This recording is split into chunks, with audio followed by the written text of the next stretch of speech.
Okay, are we ready? क्या हम तैयार हैं? Okay. Okay, let's get started. आइए Right? शुरू करें. Okay. So we were looking at how God speaks to us, तो right? हम ये देख रहे थे कि कैसे परमेश्वर हमसे बातें करता है. And it's a very important topic. तो ये बहुत ही महत्वपूर्ण विषय भी है This can really empower us and enrich our lives. और ये हमारे जीवन को सच में सामर्थवान बना सकता है. Like knowing the language of the Holy Spirit. पवित्र आत्माओं की भाषाओं को जानना. It doesn't mean that God does not know your language. ऐसा मतलब ये नहीं कि परमेश्वर आपकी भाषा को नहीं Right? जानता. He can speak to you in your language. वो आपसे आपकी भाषा में ही बात कर सकता है. And he can speak in he can speak in an audible voice. और जो आवाज सुनाई देती है उसमें भी बात कर सकता है. Right? For example, Saul, when he was going towards Damascus, जैसे उदाहरण पौलुस जो शाऊल जो दमिश्क के रास्ते पर होकर जा रहा था and he had an encounter with Jesus, और उसका यीशु के साथ मुलाकात होती है. he heard an audible voice. उसने सुनने वाली आवाज को सुना. Right? But the others who were there, they could not hear. They heard a sound, but they could not hear what was being spoken. लेकिन जो बाकी लोग थे वहां पे उन्होंने कुछ आवाज को तो सुना लेकिन जो कहा गया वो उसको नहीं सुन पाए. When the Lord Jesus came out of the water after he was being baptized by John, और जब प्रभु यीशु मसीह पानी में बपतिस्मा ले रहे थे यूहन्ना बपतिस्मा के द्वारा तो बाहर आते हुए there were the heavens opened, and there was the dove came upon him. और The Holy स्वर्ग Spirit came upon him like a dove. Sorry. स्वर्ग खुला हुआ होता है और फिर पवित्र आत्मा उस पे एक कबूतर के समान उतरता है And there was a voice from heaven. और तो स्वर्ग से फिर आवाज भी सुनाई देती This है is my beloved son in whom I'm well pleased. कि ये मेरा प्रिय पुत्र है जिसमें मैं अति प्रसन्न हूँ. And so God can speak in an audible voice. तो परमेश्वर जो है आवाज को सुना के भी बात कर सकता है. But we need to be aware how God speaks most of the times. Right? लेकिन हमें इस बात के लिए जागरूक रहना है कि कैसे परमेश्वर अधिकतर समय पे बात करता है. Through His Word, primarily. उसके वचन के द्वारा सबसे पहले We keep reading the Bible, हम बाइबल को पढ़ते रहते हैं and maybe we've read that verse many times, और हो सकता है हमने एक वचन को कई बार पढ़ा होगा but suddenly that verse seems to leap out and call your attention. और लेकिन अचानक से जो वही वचन है हमारे ध्यान को खींचता है Or suddenly that verse makes sense. You और- understand the meaning. और of it. अचानक से फिर जो है हम उस वचन का मतलब समझ पाते हैं. Now that's the work of the Holy Spirit. तो वो पवित्र आत्मा का कार्य है It is the Rhema word of God, और जो परमेश्वर का बोला जाने वाला शब्द वो the है quickened word of God. मतलब जो परमेश्वर हमारे मनों में उत्तेजित करता है. And so we need to be aware, first of all. तो सबसे पहले हमें इस बारे में जागरूक होना Hey, चाहिए God speaks to me like this. कि परमेश्वर मुझसे इस तरीके से बात करे. It's not that I got a understanding of it, but Holy Spirit is giving me the understanding. ऐसा नहीं है कि हमें उस बारे में समझ आएगी बल्कि पवित्र आत्मा जो है हमें समझ दे रहा है. Right? And all these 5 spirit senses of hearing and seeing and feeling, tasting, all that, tasting and also what did we say? Smell. In all these spirit senses, it needs to come under subjection to the word of God. तो ये जो सारे 5 हमने ज्ञान इंद्रियां देखी जिनको हम समझ सकते हैं, सुनना, बोलना और महसूस करना या किसी चीज को सूंघना या स्वाद चखना, तो ये जो सारे हैं वो परमेश्वर के वचन के अंदर में आनी चाहिए. Because God will not say something or do something which contradicts His word.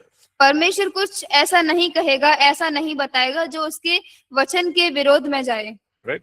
Because it talks about the word being the very person of who God is. क्योंकि वो इस बारे में बताता है जो शब्द है वही सबसे पहला व्यक्ति जो है बताता है. It says the word became flesh and dwelt among us in the Gospel of John. और वो कहता है कि वचन जो है वचन देदारी हुआ और वो मनुष्यों के साथ रहा. यूहन्ना पहले अध्याय.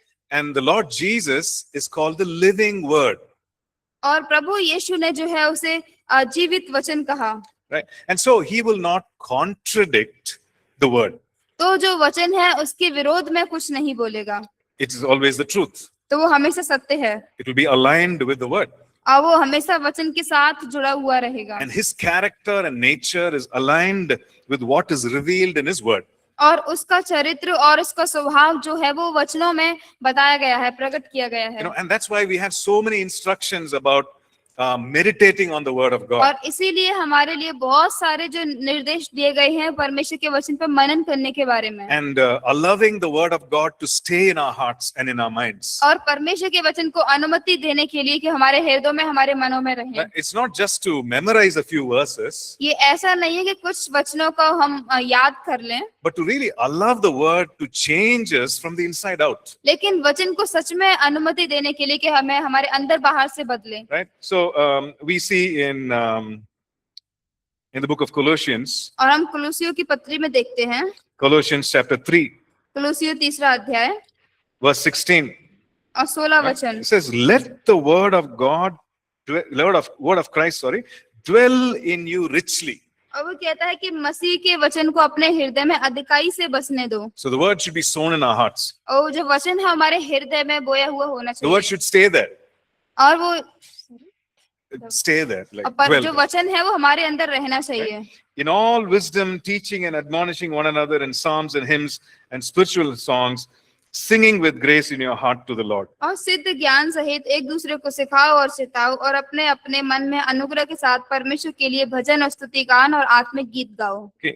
A similar instruction we see in the book of Ephesians. तो ऐसे ही निर्देश जो है हम इफिसियों की पत्री में भी देखते हैं। It says, "Do not be drunk with wine, but be filled with the Spirit." तो वो कहता है कि दाखरस से मत वाले ना बनो, परंतु आत्मा से परिपूर्ण हो। Ephesians 5 verse 18. इफिसियों 5 वचन 18। Ephesians 5:18 says, "Be filled with the Spirit." और वो कहता है कि पवित्र आत्मा से परिपूर्ण होते जाओ। Okay. So let's not forget these two verses. तो आइए जो ये 2 वचन है इन्हें ना भूलें। Okay. Ephesians 5 verse 18, इफिसियों 5 18 which talks about us being filled with the Spirit. जो बात करता है हमारे बारे में कि पवित्र आत्मा से परिपूर्ण होते जाएं। Colossians 3 verse 16, कुलुसियों 3:16, which says, "Let the word of Christ dwell in you richly." और जो कहता है कि पर मसीह का वचन तुम्हारे अंदर अधिकाई से बसता चल रहा है। Word of God, the Spirit of God.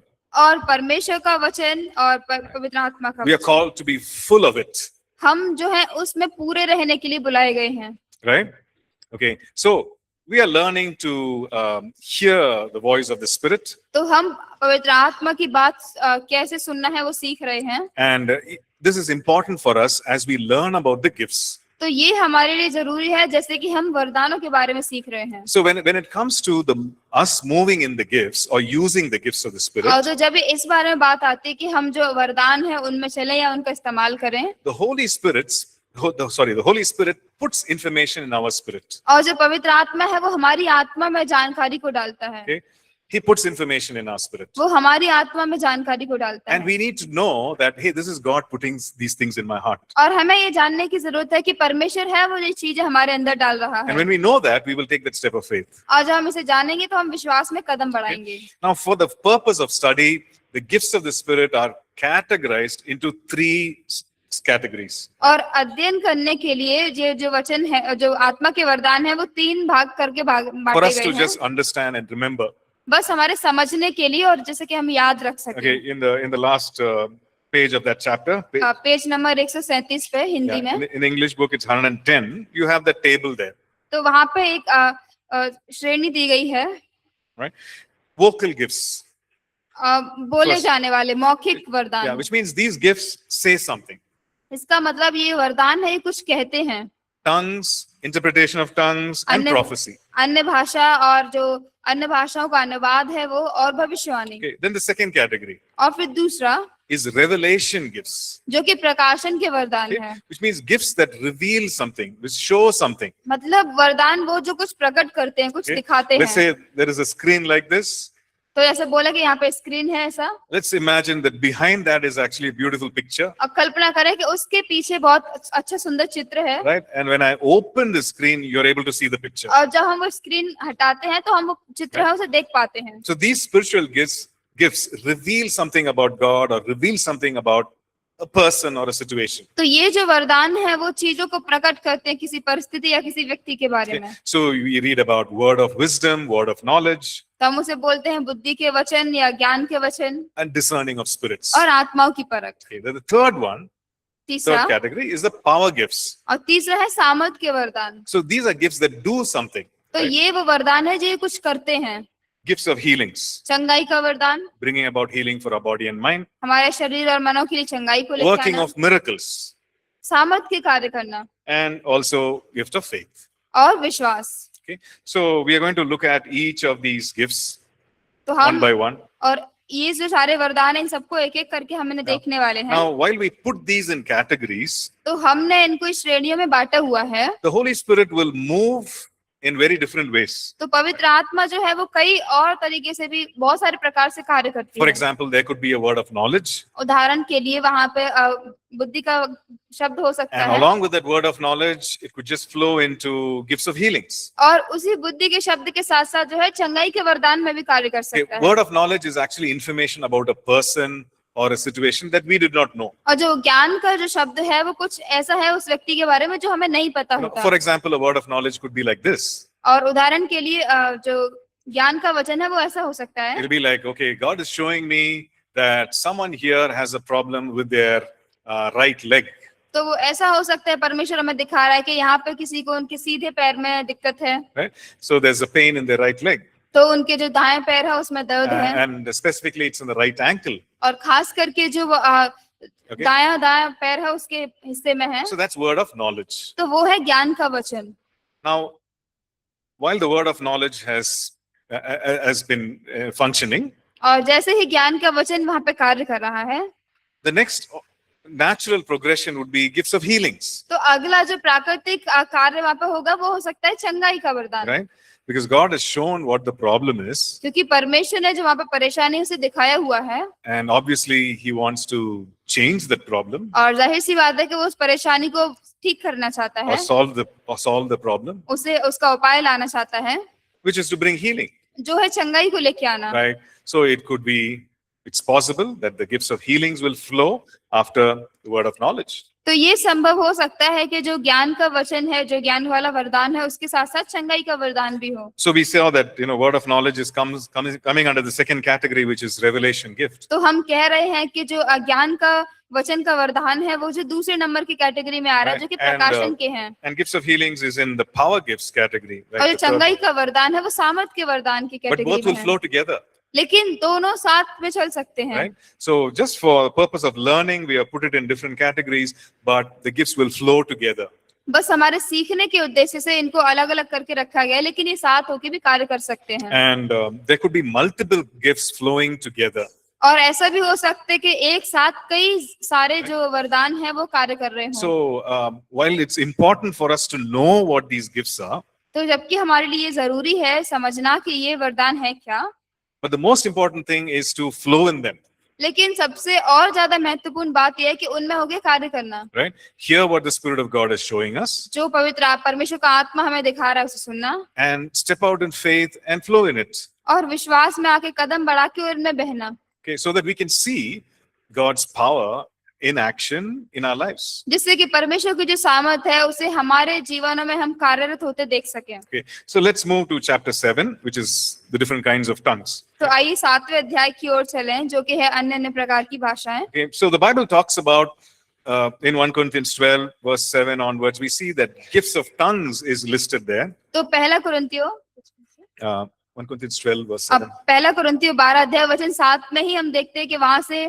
जो वरदान है बताए गए हैं। So we saw that it is not a language that we learn, तो हमने ये देखा कि वो कुछ ऐसी भाषा नहीं है जो हम सीखते हैं, but it's a language that is given. लेकिन वो भाषा है जो हमें दी जाती है। Right? It's not a supernatural, it's not a language that we learn with the alphabets and grammar, तो ये वो भाषा नहीं है जैसे हम ग्रामर और शब्दों अक्षरों के साथ उसे सीखते हैं, but these are words that we receive by the लेकिन Holy Spirit. ये वो शब्द हैं जो हम पवित्र आत्मा के द्वारा पाते हैं। Now, when we look at tongues, it's a prayer language to commune with God, to talk to God. जब हम अन्य भाषा देखते हैं तो ये हमारी प्रार्थना की भाषा होती है, परमेश्वर से बातचीत करने के It's लिए। also a prayer language to talk about others, meaning to pray for others. और ये वो भी भाषा है, प्रार्थना भाषा है कि हम दूसरों के लिए प्रार्थना कर सकते And हैं, it could be a message which needs to be interpreted to people. Right? और ये कोई संदेश भी हो सकता है जो लोगों के साथ उसका अनुवाद किया जाना चाहिए। And so, we see these different kinds of operation of the gift of tongues. तो जो अन्य अन्य प्रकार की भाषाएं होती हैं हम उनको देखते हैं यहाँ पे। So do we see this gift of tongues in the Old Testament? क्या हम पुराने नियम में जो है अन्य भाषा का जो वरदान है वो देखते हैं? We don't see it in operation in the Old Testament. तो हम उसे वहाँ पे कार्य होते हुए नहीं देखते हैं पुराने नियम में। But the only thing that we see is, at the Tower of Babel, there are many languages that are introduced or released on the earth. और लेकिन केवल एक ही चीज जो हम देखते हैं जो कि बाबुल का खंभा, उस पे बहुत सारी जो भाषाएं हैं वहाँ पे दिखी थी। But we see that tongues is prophesied that it will happen.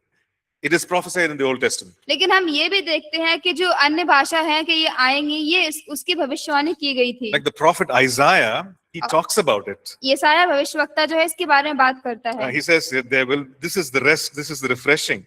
और वो कहता है कि ये ताजगी होगी। Okay, let's look at Isaiah chapter 28. आइए देखें यशायाह 28 अध्याय। Okay, Isaiah chapter 28, यशायाह 28 अध्याय verse 11 and 12. और वचन 11 और 12। Okay, it says, Isaiah 28, verse 11. यशायाह 28, 11 और 12। Okay, we just read those two verses. तो उन दो वचनों को पढ़ें। For with stammering lips and another tongue he will speak to this people. वह तो इन लोगों से परदेसी होठों और विदेशी भाषा वालों के द्वारा बात करेगा। To whom he said, this is the rest with which you may cause the weary to rest. जिनसे उसने कहा विश्राम इसी से मिलेगा, इसी के द्वारा थके हुए को विश्राम दो। And this is the refreshing. और ये ताजगी है। Yet they would not hear. और लेकिन फिर वो नहीं सुनेंगे। So he's talking about a future time. तो वो जो भविष्य में आने वाला समय उसके बारे में बात कर रहे हैं। He's saying, this will be happening. कि ये होगा आगे चल के। And what is interesting is in the New Testament, और यहाँ पे क्या दिलचस्प है कि नए नियम में, if you turn to 1 Corinthians 14, और यदि हम पहला कुरिन्थियों 14 को निकालें, Paul is teaching about the spiritual gifts, right? और जो पौलुस है वो आत्मिक वरदानों के बारे में सिखा रहा है। Yeah, look at verse 21. 21 वचन देखें। 1 Corinthians 14, verse 21. पहला कुरिन्थियों 14 वचन 21। He is actually quoting the prophet Isaiah. और जो भविष्यवक्ता यशायाह ने बोला था वही वचन वो यहाँ पे बता रहा है। Okay, do you see that in your Bibles? तो क्या आप उसे आपकी बाइबल में देख पाते हैं? Yes? हाँ, Yes or no? हाँ या नहीं? Right? So 1 Corinthians 14, verse 20 पहला कुरिन्थियों 14 अध्याय वचन and 21। verse 21. हाँ, 20 और 21। Right? So he's referring to this, whatever the prophet Isaiah said. तो जो कुछ भी भविष्यवक्ता यशायाह ने कहा था उसको वापस बता रहा है। And he is actually talking about or teaching the church about the gift of tongues. और जो है वहाँ पे कलीसिया को वहां से उन पे बातें कर रहा है, उन्हें सिखा रहा है अन्य भाषा के वरदान के बारे में। So we see that it was prophesied in the Old Testament, but we don't see it in operation in the Old तो Testament. हम ये देखते हैं कि जो इस बात का जो भविष्यवाणी की गया था पुराने नियम में, लेकिन उसे होते हुए नहीं देखा था। And in the New Testament, और नए नियम में we see several references. हम और कई ज्यादा जो वहाँ पे बात होते हुए घटनाएं देखते हैं। And the Lord Jesus himself, he said, this is what will happen. और प्रभु यीशु ने खुद ऐसा कहा था कि ये होगा। Like in a way, he prophesied. एक तरीके से जैसे कि उन्होंने भविष्यवाणी की हो। Right? In Mark chapter 16, और मरकुस 16 अध्याय में verses 17 and 18, वचन 17 और 18, he says, the ones who believe, these signs will follow. और वो कहता है कि जो कोई इन पे विश्वास करेगा वो He ये says- चिन्ह करेंगे। Yeah, the first thing he says is they will cast out demons. और पहली चीज है कि वो दुष्ट आत्माओं को निकालेंगे। And he says they will speak with new tongues. और उन्होंने कहा कि वे नई नई भाषा बोलेंगे। Okay. So the Lord Jesus himself spoke about the gift of tongues. कि प्रभु यीशु ने खुद जो अन्य भाषा थी उनके बारे में बात He की। prophesied उन्होंने about the gift भविष्य of tongues. जो अन्य भाषा का वरदान है उसके बारे में भविष्यवाणी की। And then, we looked at all those examples in the book of Acts. और उसके बाद जो है हमने बहुत जो उदाहरण प्रेरितों के कार्य की पुस्तक में थे वो देखे। In the baptism of the Holy Spirit, पवित्र आत्मा में बपतिस्मा, those 5 instances. वो 5 घटनाएं थी। Every time we see a direct or an indirect reference to the gift of tongues. जब भी हम देखते हैं वहां पे हम कोई सीधा बताया जाता है या फिर सीधे तरीके से नहीं बताया जाता, लेकिन अन्य भाषा का बात होती है। And also in some of the epistles, right, like Paul writing to the Corinthian church, और कुछ पत्रियों में भी जैसे कि पौलुस जो है कुरिन्थियों की कलीसिया को लिखता है, there's a lot of teaching about the gift of tongues. तो अन्य भाषा का जो वरदान है उसके बारे में बहुत शिक्षा थी। Okay, so since the Lord Jesus said, this with what will happen to the believers, we know that all believers can speak in tongues. क्योंकि मसीह यीशु ने कहा कि ये होगा विश्वासी के साथ, तो हम ये मानते हैं कि हर विश्वासी अन्य भाषा में बात कर See, सकता है। all believers can speak in tongues, हर विश्वासी अन्य भाषा में बात कर सकता है, but all believers don't speak in tongues. लेकिन हर विश्वासी अन्य भाषा में बात नहीं करते। Yes or no? हाँ या नहीं? Right. All believers can. हर विश्वासी कर सकते हैं। See, I was a believer, pastor ji विश्वासी थे, but I did not speak in tongues लेकिन वो अन्य भाषा में तब नहीं for बोलते many थे, years. कई सालों तक। Why? क्यों? Because I did not know about gift of tongues. क्योंकि अन्य भाषा का जो वरदान है उसके बारे में नहीं पता था। And once I knew about gift of tongues, और एक बार जब उन्हें पता चला अन्य भाषा के I वरदान के didn't बारे में, know that it was also for me. तो उन्हें ये नहीं पता था कि वो उनके लिए भी है। Right? I thought it was for that person. और तो उन्होंने सोचा कि शायद ये उस व्यक्ति के Is लिए it है, for? It is for believers of that church. और ये उस कलीसिया के विश्वासियों के लिए I है, didn't know that it was for me also. और वो ये नहीं पता था कि वो उनके लिए भी है। Right? So all believers can, तो हर विश्वासी बोल सकते हैं, but all believers don't. लेकिन हर विश्वासी नहीं बोलते। Because some people say, I don't want it. कुछ लोग कहते हैं कि मैं नहीं चाहता, They are afraid, maybe. वो शायद डरे होते हैं, Maybe they have seen some wrong usage or abuse in the church, and so और- they don't want it. और शायद उन्होंने कलीसिया में इसका गलत इस्तेमाल होते हुए देखा है, तो शायद इसीलिए नहीं चाहते। But the Lord Jesus said, these signs will follow the believers. लेकिन प्रभु यीशु ने कहा कि विश्वास करने वालों में ये चिन्ह होंगे, They will speak with tongues. वो नई नई भाषा बोलेंगे। Right? According to the book of Acts, we see that when we speak in tongues, we are actually declaring the beautiful, wonderful things of God. और प्रेरितों के कार्य की पुस्तक के अनुसार जब हम देखें तो जो सच में जो परमेश्वर का अद्भुत कार्य है उसकी हम घोषणा कर रहे We होते are हैं, praising Him, we are glorifying Him.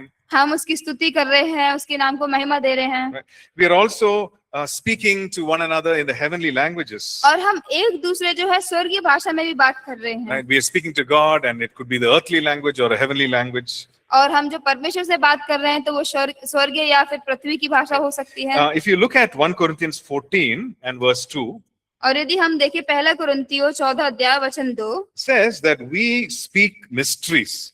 तो वो कहता है कि We speak यहाँ- mysteries. क्योंकि वह भेद की बातें आत्मा में होकर बोलता है। What are these mysteries? तो ये भेद क्या है? It says, he who speaks in a tongue does not speak to men, but he speaks to God, but he's speaking mysteries. तो वो कहता है क्योंकि जो अन्य भाषा में बात करता है वह मनुष्य से नहीं परंतु परमेश्वर से, लेकिन वो भेद की बातें करता है। Right? Mysteries are things that are hidden for us to find. भेद की वो बातें जो छिपी हुई हैं, हाँ, जिससे कि हम उन्हें ढूंढ सके। The Spirit of God reveals these to us. परमेश्वर का आत्मा जो है वो हमारे लिए प्रकट करता है। And when we pray in tongues, we get a revelation of these very things that are there in Scripture for us to find. और जब हम प्रार्थना करते तो हम प्रकाशन पाते हैं, और जो बात यहाँ पे बोली गई इस वचन में तो हम उन्हें ढूंढ पाते हैं। Okay, look at verse 4.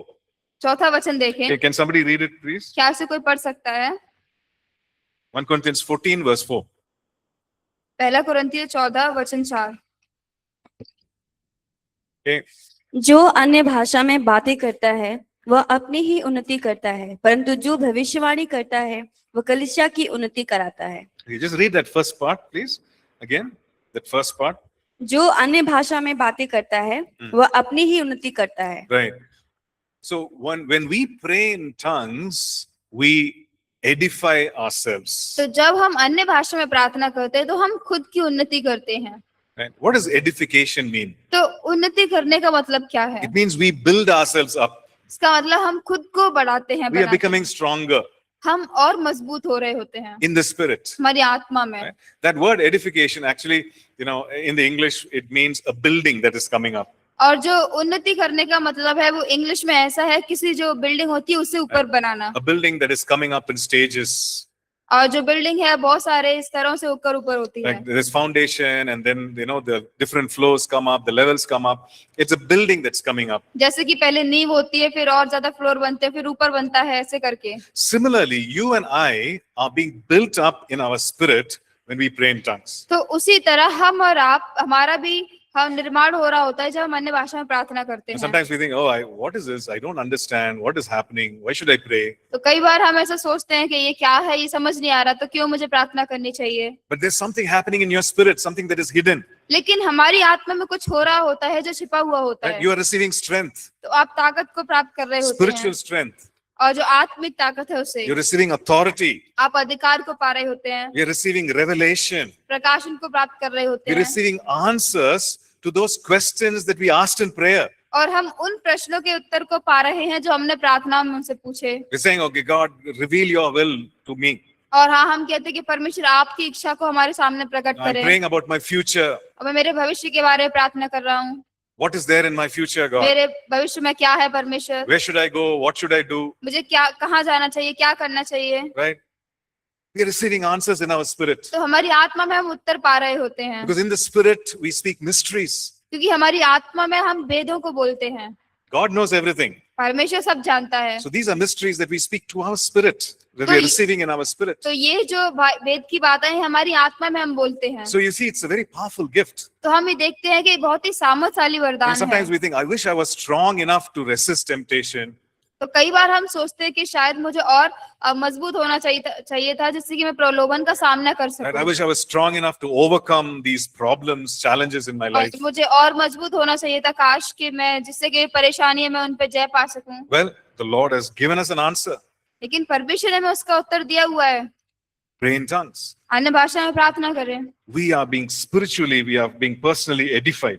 और हम हमारे व्यक्तिगत रूप से, आत्मिक रूप से हम उन्नति कर रहे होते हैं। Yes, it is true that many times when we pray in tongues, we don't understand what we are praying. तो हाँ, ये सही बात है कि कई बार जब हम अन्य भाषा में प्रार्थना करते हैं तो हम नहीं समझते कि And Paul, क्या and Paul प्रार्थना talks है। about that. और जो पौलुस है इस बारे में बात करता है। Let's say you look at the same, you're in 1 Corinthians 14, right? Turn to verse 14, sorry. और 14 वचन है वो देखेंगे, पहला कुरिन्थी 14 अध्याय वचन 14। Okay. Verse 14, it says, if I pray in a tongue, my spirit prays, but my understanding is unfruitful. और वो कहता है, इसलिए यदि मैं अन्य भाषा में प्रार्थना करूं तो मेरी आत्मा प्रार्थना करती है परंतु मेरी बुद्धि काम नहीं देती। Right? So which means that he's saying my mind doesn't understand, तो वो कह रहा है कि मेरा मन जो है उसे समझ नहीं पाता, but I'm praying in tongues लेकिन मैं अन्य भाषा में प्रार्थना करता हूँ and it's good for me. और ये मेरे लिए भला है। I'm being blessed. मैं इससे आशीषित हो रहा हूँ, I'm being strengthened. मैं इससे दृढ़ता पा रहा हूँ। So in other words, Paul is saying, don't stop praying in tongues just because you don't understand. तो दूसरे शब्दों में जो पौलुस है वो ये कहना चाह रहा है कि क्योंकि आप इसे समझ नहीं पा रहे Right. तो प्रार्थना करना ना रोकें। You know, sometimes we might be praying in tongues and we are probably praying for God to deal with our problem with anger. तो कई बार जो हम अन्य भाषा में प्रार्थना कर रहे होंगे तो शायद हम वो प्रार्थना कर रहे हैं कि परमेश्वर जो है हमारे गुस्से के साथ वहाँ कार्य करे। You're getting angry very quickly, तो हमें बहुत जल्दी से गुस्सा आता है or you're not able to forgive people. और हम लोगों को क्षमा नहीं कर पाते हैं। When we pray in tongues, तो जब हम अन्य भाषा में प्रार्थना we करते are हैं praying that perfect prayer. तो हम वही प्रार्थना कर रहे होते हैं। Holy Spirit is praying on our behalf, तो पवित्र आत्मा है हमारे बीच में होके प्रार्थना कर रहा होता है dealing with that anger problem, और जो हमारे उस गुस्से की परेशानी है उसके साथ निपट रहा होता है dealing with unforgiveness. और जो क्षमा न करने वाली आत्मा उसके साथ निपट रहा होता है।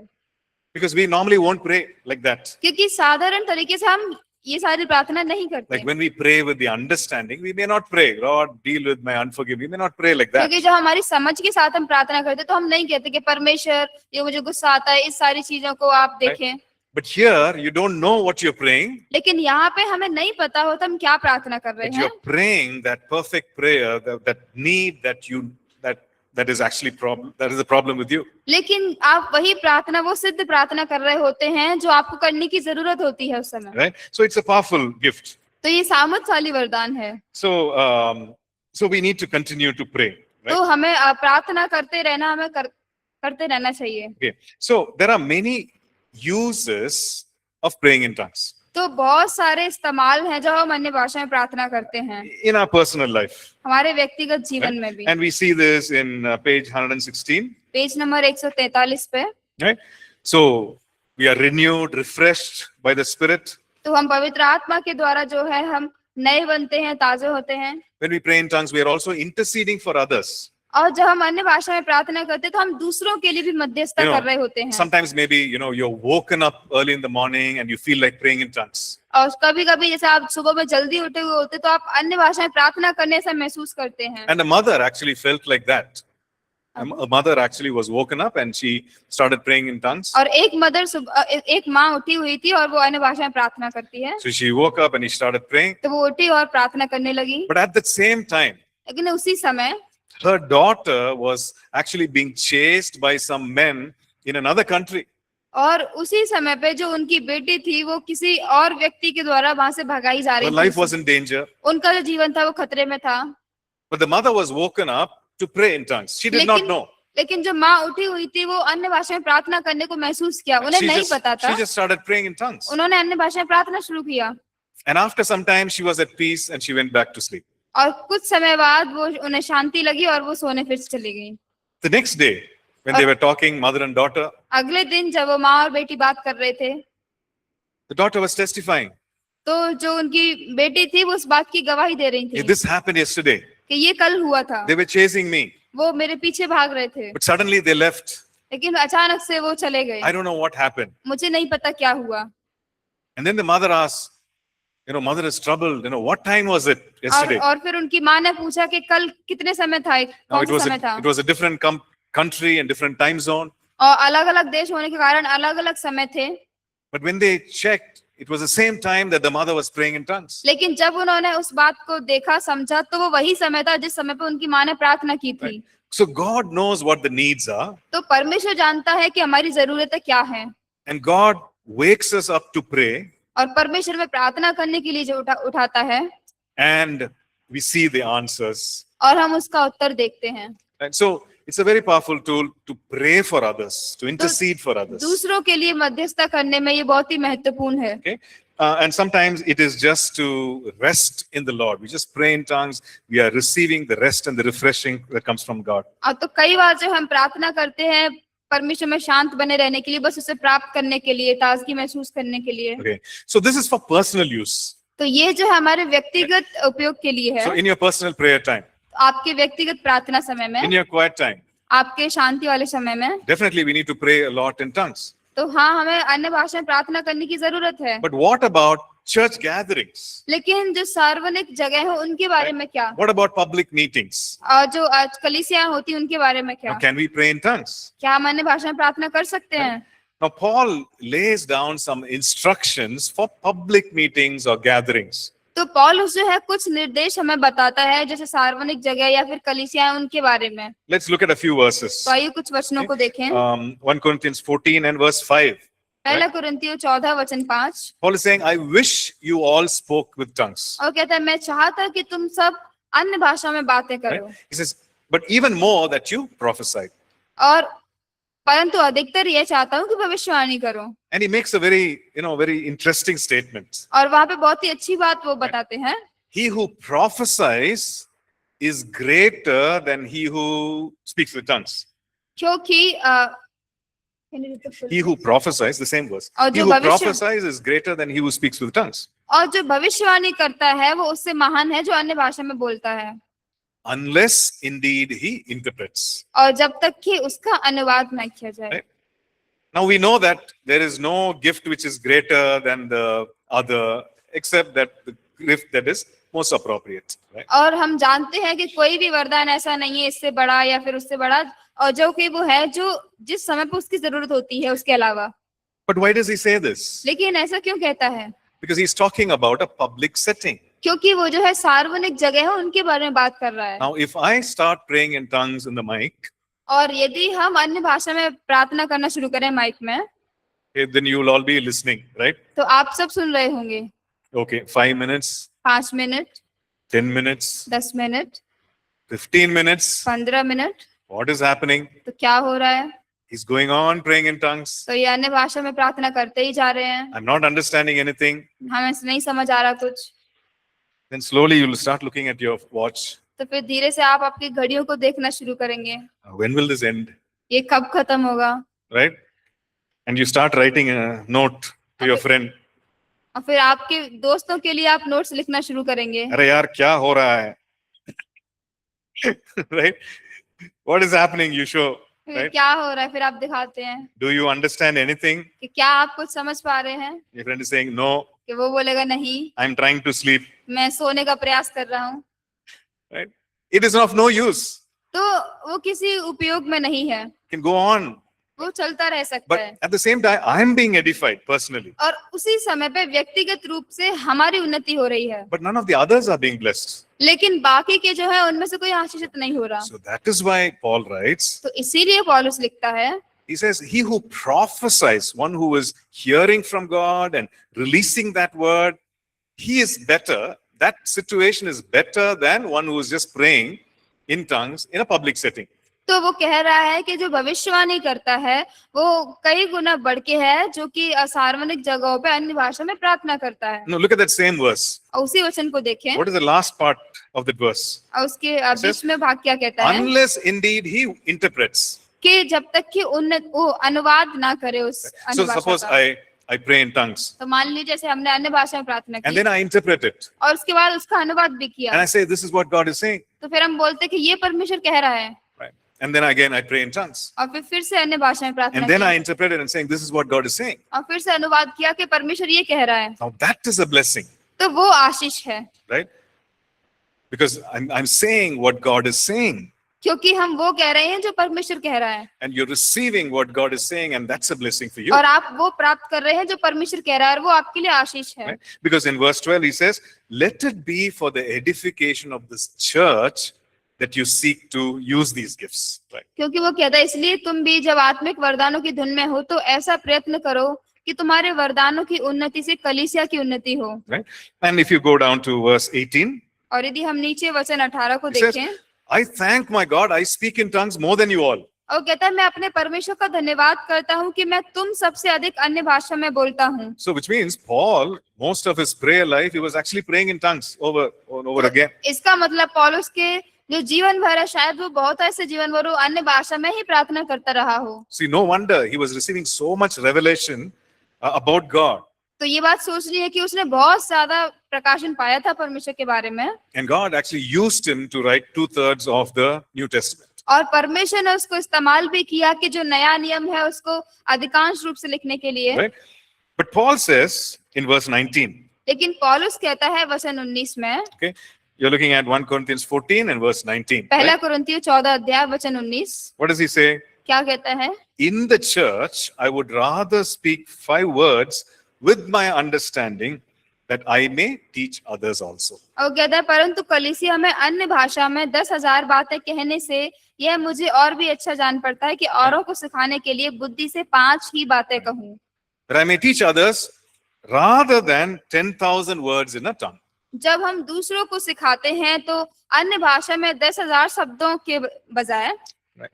So he's talking about a teaching kind of a situation, तो वो सिखाने की परिस्थिति है उस बारे में बात कर रहे हैं addressing a classroom, और किसी क्लास में जब सिखा रहे हो, preaching to a church. प्रचार कर रहे हो He's कलीसिया saying, I'd से। rather speak 5 words with understanding. तो वो कहते हैं कि मैं बुद्धि से 5 ही बातें कहूँ। Right?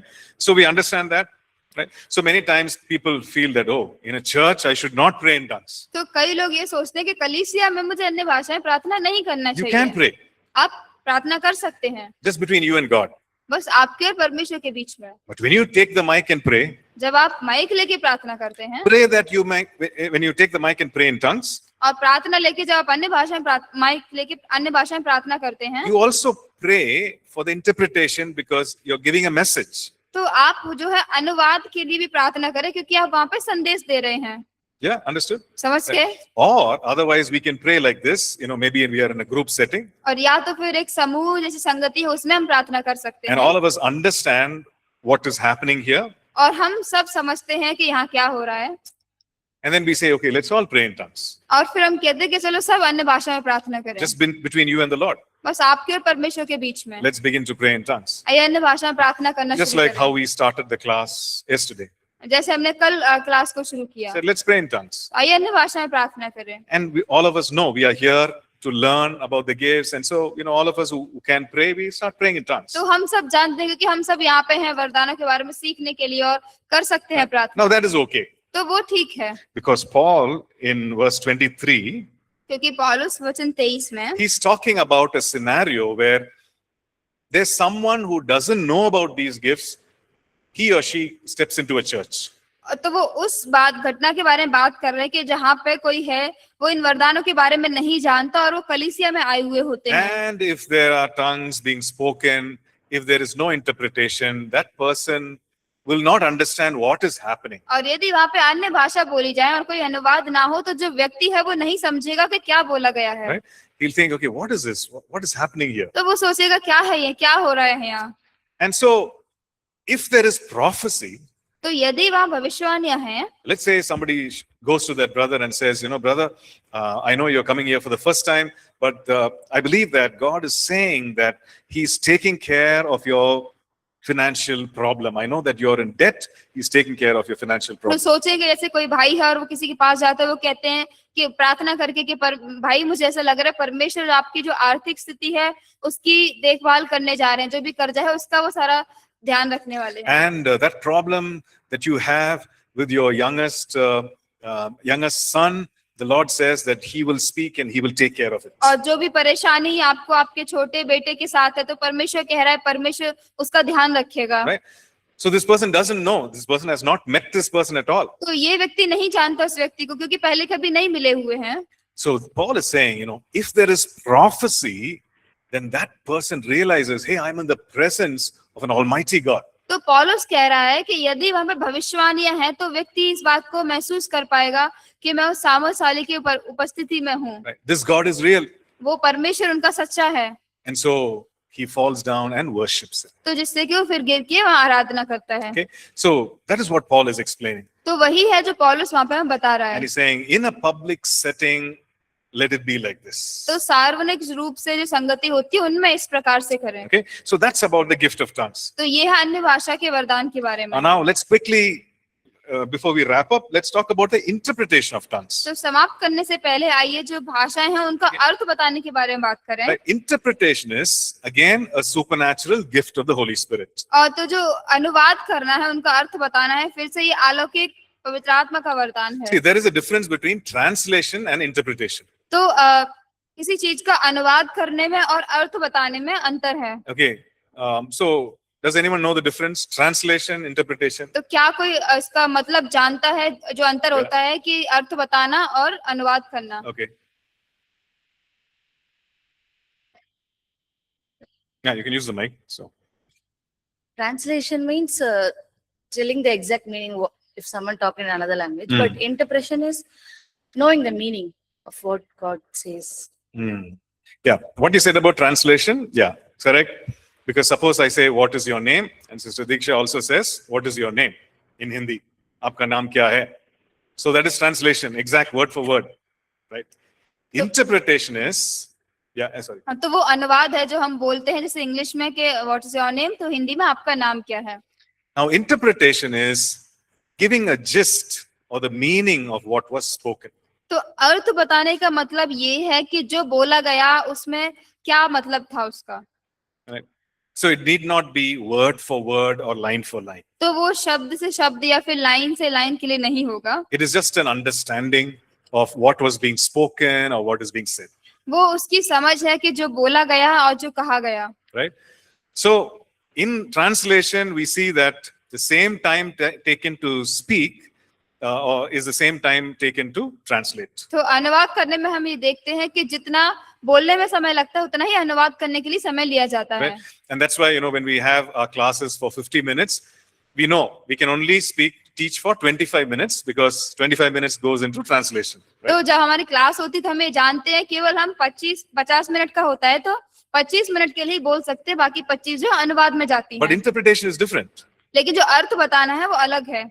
For example, a person could speak in tongues for a long time, and then the interpretation could be maybe 1 or 2 lines. और उदाहरण के लिए कि कोई व्यक्ति है बहुत लंबे समय तक अन्य भाषा में प्रार्थना कर रहा हो, लेकिन जो उसका अर्थ है हो सकता है 1 या 2 लाइन ही हो। Because it is just a summary, it is just a gist of the meaning of what was being spoken. क्योंकि जो वहां पे बोला गया वो केवल उसका मतलब है, उसका अर्थ बताया गया है। Okay, so somebody might say, "Oh, I'm very happy, I'm excited, it's so wonderful that you could be here today."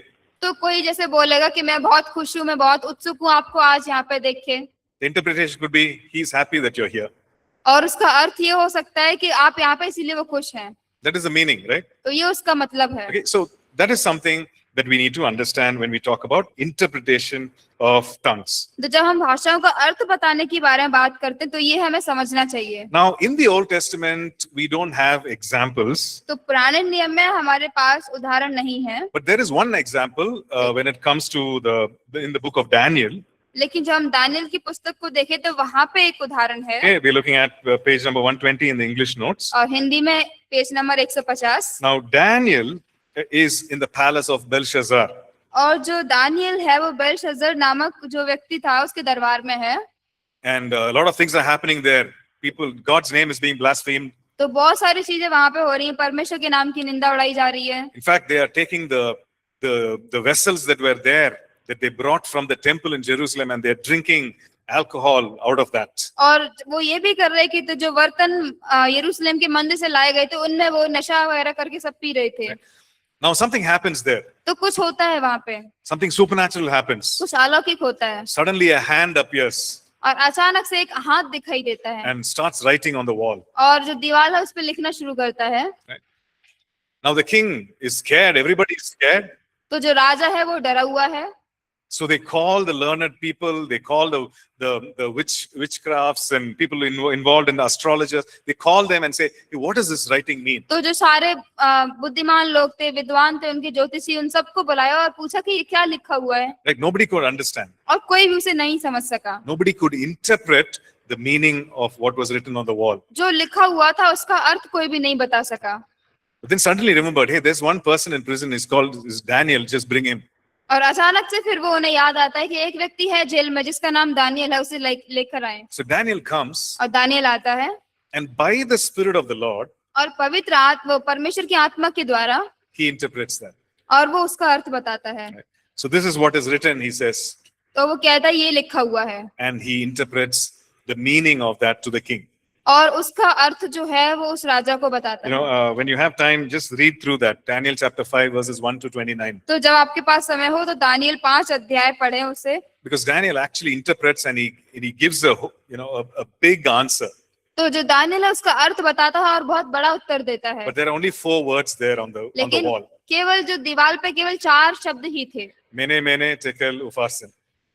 जो शब्द बोले वो थे, Only those 4 words. वही 4 शब्द थे। But the interpretation, there's a lot more. लेकिन Daniel speaks. जो उसका अर्थ था वो बहुत ज्यादा था। So we see that in the Old Testament. तो हम ये देखते हैं पुराने नियम में। But in the New Testament, we read about the gift of tongues in interpretation of tongues in 1 Corinthians 12. और नए नियम में जो हम पहला कुरिन्थियों 12 में अन्य भाषा का जो उसका अर्थ बताना होता है वो देखते Now, हैं। how does it help us personally? तो ये हमें व्यक्तिगत रूप से कैसे मदद So करता maybe है? you're praying in tongues.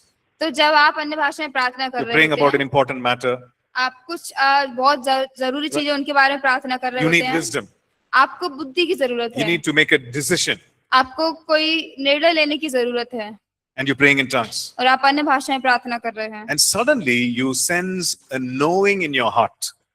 और अचानक से आप आपके हृदय में कुछ महसूस करते हैं, Okay? You receive in your spirit आपकी आत्मा में आप उसे प्राप्त करते हैं, a knowing, a meaning about what you are praying. वो मतलब जिसके बारे में आप प्रार्थना कर रहे हैं उसका मतलब। Right? We talked about the 5 spirit senses, right? तो हमने जो 5 ज्ञान इंद्रियां थी आत्मा की उसके बारे में बात की। So this is like a hearing in your spirit. You're receiving a sense of knowing in your spirit. तो वो ऐसा है हमारी आत्मा में सुनने के जैसा होता है, हमें Right. पता चलता है, And so we receive that answer. तो हम वो उत्तर प्राप्त करते हैं। Right. It is an interpretation of what you're actually praying. और जो हम प्रार्थना कर रहे हैं वो उसका अर्थ होता है। It's like a prophetic word for yourself. खुद के लिए वो ऐसा होता है कि खुद के लिए भविष्यवाणी का शब्द हो। So this is how it is in use for a personal use. तो इस तरीके से यूज किया जाता है, ये हमारे व्यक्तिगत उपयोग के लिए। Like in a congregation, it could be like it'll work like a prophetic word. और एक सामूहिक रूप से अगर देखें तो ये भविष्यवाणी के शब्द जैसा भी कार्य कर सकता है। Let's say you're praying in public, जैसे कि सोचे आप प्रार्थना कर रहे हैं बाहर जगह पे and God moves you to pray in tongues. और परमेश्वर चाहता है कि आप अन्य भाषा में प्रार्थना करें, Pray for the interpretation. तो अनुवाद के लिए भी प्रार्थना करें। And the Lord will give a sense of knowing about what you're actually praying in और tongues. परमेश्वर जो है उसका अर्थ आपको और उसका महसूस आपको कराएगा कि आपने क्या प्रार्थना की हुई है, right? And it could bless somebody in the congregation. और जो वहां पे समूह है उनमें वो किसी को आशीषित हो सकता है। Maybe it's a prophetic word for the entire congregation, शायद वो पूरी जो सभा है उनके लिए वो जो भविष्यवाणी शब्द हो, or it would be for someone specific sitting there in the congregation. शायद वो किसी एक व्यक्ति के लिए हो सकता है जो समूह में बैठे हो। So how do we receive this interpretation? तो कैसे हम इसे प्राप्त करते हैं इस अर्थ को? You speak out in the known language the words that God puts in your heart. Known language. तो जो भाषा आप जानते हैं, जो शब्द परमेश्वर आपके हृदय में दे रहा है, उस भाषा में बोले। Right? You pray in tongues a lot. आप अन्य भाषा में कई ज्यादा प्रार्थना करें, And there is a sense of knowing in your heart, in your mind, this is what it is. लेकिन आपके हृदय में कुछ ऐसा जानने जैसा महसूस होता है कि इस बारे में है, Okay. And then you speak it out in the known language. और फिर आप उसे जो भाषा जानते हैं उसमें बोले। Now, sometimes it could be a picture that you get. और शायद कभी ऐसा हो सकता है कि कोई चित्र हो जो आप पाते हैं, And God is giving an instruction. और परमेश्वर जो वहाँ पे निर्देश को दे रहा होता है, He's giving an answer, उसका उत्तर दे रहा होता है, maybe to a particular problem. और शायद किसी परिस्थिति परेशानी के लिए, But it's an interpretation to what we actually prayed in tongues. लेकिन वो उसका अर्थ है जो हमने अन्य भाषा में प्रार्थना की Right? है। So this is how the interpretation of tongues functions. तो इस तरीके से जो अन्य भाषा का अर्थ है कार्य करता है। Okay, so we'll stop here and then we'll continue next class तो हम tomorrow. आज के लिए यही समाप्त करेंगे, फिर कल से इसे और जारी रखेंगे। Okay, let's pray. आइए प्रार्थना करें। Okay, Father, we thank you for the gifts of the Spirit, परमेश्वर, हम आत्मा के वरदानों के लिए धन्यवाद देते हैं, and we thank you, Lord, that each one of them is for us, Lord. और धन्यवाद करते हैं कि वो हर वरदान हम सबके लिए है, And the specific reason why you want every believer to walk in the gifts. और खास कारण कि आप हर विश्वासी को चाहते हैं कि वो वरदानों में होके चले। Lord, even as we go back from here, Lord, we pray that you would move us to move in the gifts. और जैसे हम यहाँ से वापस जाते तो परमेश्वर प्रार्थना करते कि आप हमें मदद करेंगे, हम उन वरदानों में होके कार्य कर सकें। Lord, especially during the prayer time, the supernatural hour, Holy Spirit, fill us and move us in the gifts of tongues. और खास करके परमेश्वर आराधना के समय या सुपरनैचुरल के समय आप मदद करें कि जो आत्मा के वरदान है उनमें होके हम चल सकें। And yes, Lord, you lead us to take that step of faith in interpretation of tongues as well. और हाँ परमेश्वर, हम प्रार्थना करते हैं कि आप हमारी अगुवाई करें वो विश्वास के कदम बढ़ाने के लिए कि हम अन्य भाषा का अर्थ भी बता सकें। We give you all the praise and we give you all the glory. सारी महिमा, सारी स्तुति आपको देते हैं। In Jesus' matchless name we pray. यीशु के शानदार नाम में होके मांगते Amen. हैं, आमीन। Amen. Amen. God bless you. परमेश्वर आपको आशीष दे। Thank you, sir. Thank you, sir. God bless you. Yeah, God bless you. Take care. Thank you, sir. Thank you.